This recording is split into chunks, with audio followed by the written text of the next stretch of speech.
Pull this, get these, put them up like that, pull this up, this folds nicely, and you can close this up. That's it. What's up, ladies and gentlemen, and welcome to this POV review by AutoTopNL. My name is Max, and today we are driving the all-new Porsche 718 Spyder. And this is a very, very special car. It is basically a Cayman GT4, but a Boxster. Although it's not called a Boxster anymore, it's just a 718 Spyder. So today I'm going to show you around it, show you all the incredible cool stuff that's on this car. Then we'll take it for a drive towards the Autobahn for a, well, let's do a top-down Autobahn run with this Spyder. I think that's fitting. But before we begin, don't forget to subscribe and hit the notification bell if you want to receive updates when we upload a new video. And you can also check us out on Instagram if you like, at AutoTopNL. Alrighty, so what do we have? Well, let's start with the spec. We've got a Gentian blue 718 Spyder with the 20-inch Spyder wheels, and a lot of cool stuff on this car is standard. So compared to a Cayman GT4, you get the PASM, the Porsche Adaptive Suspension Management, as standard, and you get the Sports Chrono package as standard as well. What else do you get? Well, let's start here with the splitter, because you get this awesome Spyder logo in the front splitter. This is basically a GT4 Spyder, as I said, but there are some differences compared to a Cayman GT4, because, for example, this splitter is not as pronounced as on the Cayman GT4. It is a little bit less aggressive. You do get these massive air vents on both sides. Another one there. We've got the black headlights, which looks really cool. And as I said, these beautiful new Spyder wheels. These are 20-inch. These are Michelin Pilot Sport Cup 2 tires, but this one's specially developed for Porsche, and it's supposed to have a lot better wet weather performance. So that's great, because it is a little bit wet, as you can see. Behind that, we've got some regular steel brakes. Carbon ceramics are optional, but these are really, really good steel brakes. And that's because this is the first time that the GT department of Porsche in Weissach has developed this Boxster Spyder. There have been two Boxster Spyders before, and this is the first time that this is the case. And this is also the first time that this is basically the same as a GT4. So the previous ones were not developed by the GT department, and they were a lot softer than the GT4, because they thought, well, it's more like a touring car, you know, for nice driving along the coast, on boulevards, whatever. But this time we've got the brakes, the steering, the chassis and the suspension from a 991.2 GT3, and that means that we've got these great brakes, as I said, but it also means that we've got double wishbones at the front. We've got inverted dampers, which is a calling card from the GT department. We've got the steering from a GT3 as well. We've got a mechanical limited slip diff at the rear with Porsche torque vectoring. We also have this very aggressive diffuser, which is also from the Cayman GT4, which looks really cool, with that massive Venturi tunnel in the center. And of course, you guys know that the Cayman GT4 has this massive rear wing. This one has just this little, well, ducktail almost.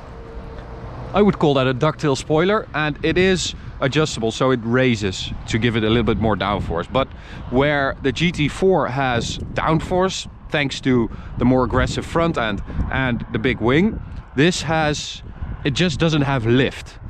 So it is less about track driving than the GT4, but it does have the same setup underneath, which is really, really cool. And that means that basically what this is the junior version of a 911 Speedster. And if the Cayman GT4 is a junior version of the GT3, I mean, then you've got probably the best driving Porsches right here, because you've got a mid-engined GT3 basically, which is really cool. So what do you guys think of the looks of this car? You can rate it in the top right corner from 1 to 5. And while you are doing that, I am going to get this roof down, because this is still mostly manual.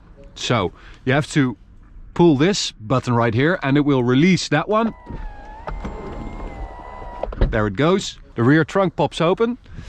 Then you have to get these off by pressing a button in there, put them up like that. We'll do the same on this side, like that. Then we pull this up like that, which is already pretty awesome. That's a very smart thing. And now you can also access the rear luggage space. In total it has 150 liters, so it's not massive, but it is enough to go away for a weekend. And now this folds up nicely, and pull those two down and you can close this up. So now that's it. I'll lower the windows. There we have it. So you've got the double bubble roof, which looks super cool. It has a third brake light in there, which looks really cool at night. We've got a Spyder badge right there. This is a bit of a shame. I would have liked them to, you know, have a little cover for that maybe, but other than that, I think this is a gorgeous car. It almost, well, it looks a lot like the 911 Speedster, but it almost looks like a Carrera GT, like this. Don't you agree? I think this is so cool. I think I should have waited for you to vote. Now, this is what it's supposed to look like. So in here, down here, we've got a naturally aspirated 6-cylinder. Yes, we do. A flat 6. And it is a very special one because it is based on the 3-liter turbocharged 992 Carrera S engine. So it's the new flat 6, and for this and the GT4 they have bored it out. So it's a 4-liter now, and they have removed the turbos of that engine. So that's why you have a naturally aspirated 4-liter flat 6 with 420 horsepower and 420 Newton meters of torque. On the interior, we've got a lot of Alcantara. It's a GT car, of course, so we have a lot of Alcantara. On the seats, on the doors, on the dash right there, we've got a smaller steering wheel than in a regular Boxster, 360 millimeters. You can also get the carbon fiber bucket seats in this car, but I think this is a little bit more fitting for this car. They are electrically adjustable. Yeah, I think that's a bit better if you decide to take this on like a trip. These are better than the carbon buckets because they are really hard. We've got a 6-speed manual, which is absolutely delicious. It's from the last generation Cayman GT4, and a PDK 7-speed is coming. They are modifying a 7-speed dual clutch gearbox from the regular Cayman 718 and Boxster, but the 992 GT3, they're working on that right now, so that's why this is delayed, but it will be available later. Okay, so ignition is on. We will press this button. So we've got the exhaust open, and we'll get a rev counter / speedo cam going.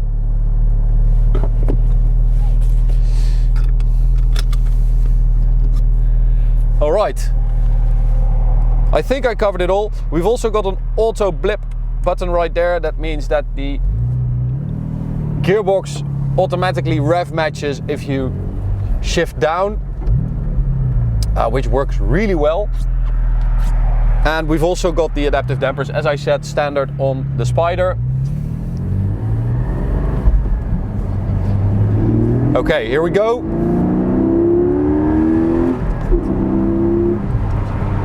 So immediately you hear that quintessential Porsche flat 6 sound. This engine revs to 8,000 RPM, which is just delicious. It doesn't sound like the other GT cars. It doesn't sound like the older flat 6 that revs out to 8,500 or even 9,000 RPM. It's not as screamy, but it is delicious, and it is so good to have this engine in this car. I know in my reviews of the other 718s with the 4 cylinders, I said we're just going to have to deal with the fact that we don't have a flat 6 anymore in these cars. And those 4 cylinders are probably the best out there. And I stand by that. But man, it's good to have a flat 6 in this car again, because this chassis, now set up by the GT department, is so nice. And this manual gearbox, everything feels so good in this car. The steering feel, you feel everything through your seat. The gearbox is nice, the throw is short, the sound is amazing. It is one of the best cars I've driven this year. I mean, just for driving experience wise, the tactility of everything you touch. Oh, that is just delicious. So 0 to 100, 4.4 seconds. Top speed is 301 kilometers an hour with the roof up or down. Oh man. Another thing that's so recognizable for these flat 6 naturally aspirated engines by Porsche is that the sound changes during the revs. At 3000 RPM, this engine sounds quite dark. It's quite a deep sound. And then at 5000 RPM, it gets a little bit higher, a little bit more urgent, and then from 5 to 8 all hell breaks loose. And I mean, this is, oh, this is what we want.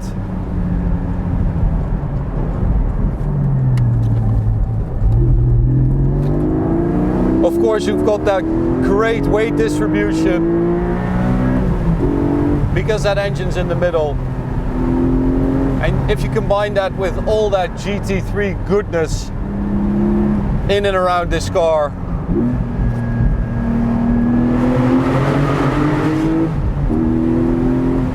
oh yeah, man, this is,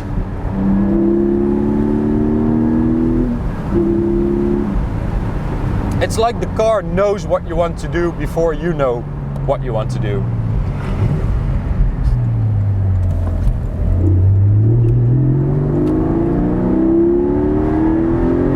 So maximum power is at 7600 RPM, but which is really high, by the way. That's like 400 revs before the red line.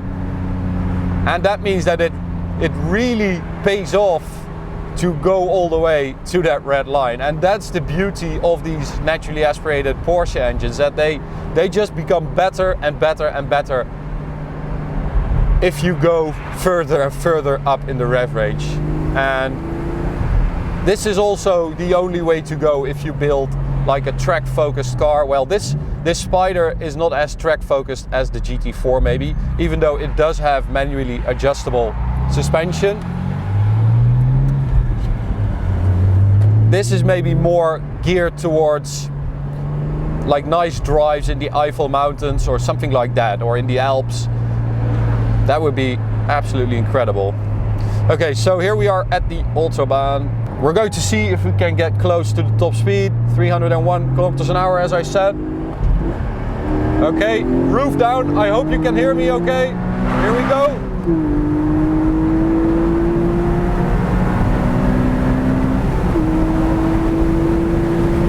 So the sound, it disappears. It's mostly wind now. Oh my god, that's loud!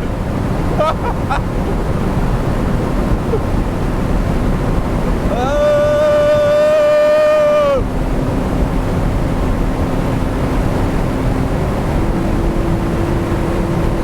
I can't see the speedo!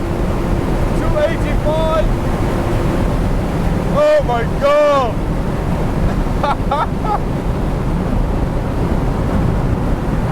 Man, that's loud.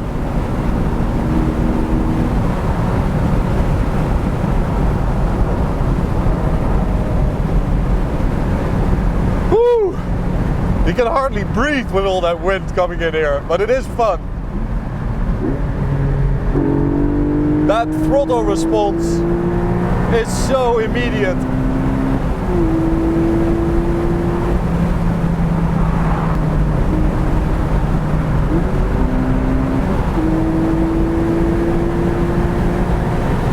Oh man.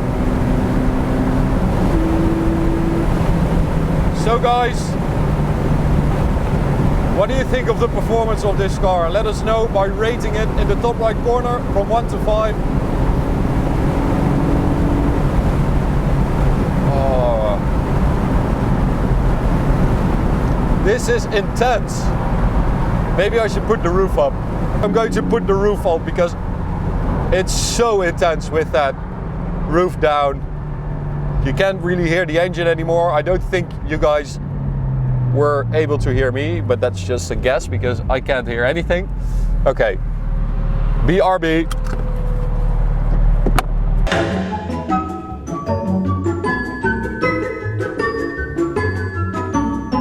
So the roof is up again. If you've done it a couple of times, you can actually do it quite quickly. It's like 30 seconds, I think.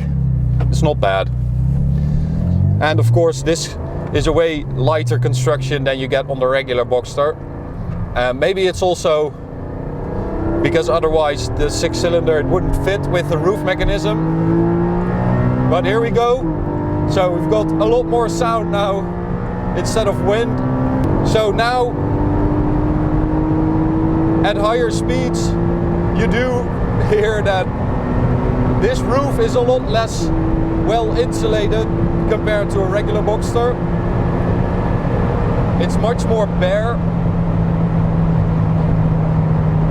So this is really meant to be driven with the roof down. That's why it's called a Spyder, of course.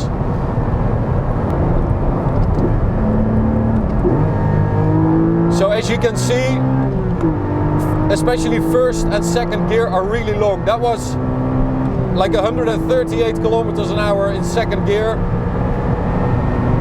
But because the engine has enough torque, it's actually okay.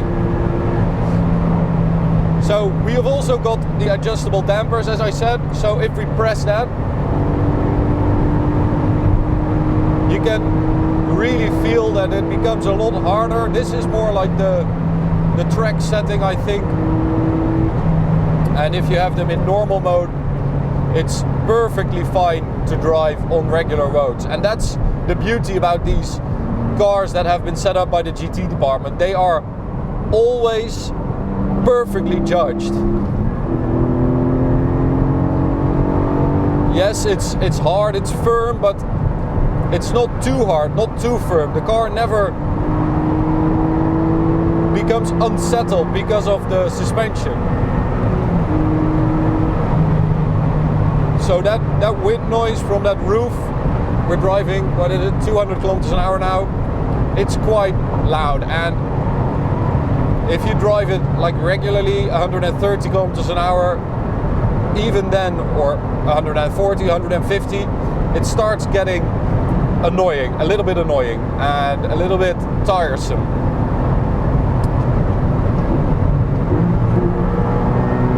This sound though never does and never will.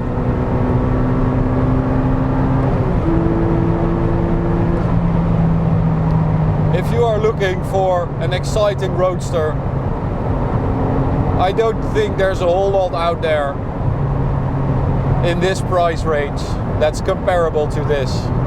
I don't even think there's one that you can compare with the 718 Spyder or the Cayman GT4. They are so special, so unique, and they will always be. So that's it for this review, guys. I hope you enjoyed it. You can subscribe by clicking this button right here. You can also check out this video or go check out this playlist. See you at the next one. Bye.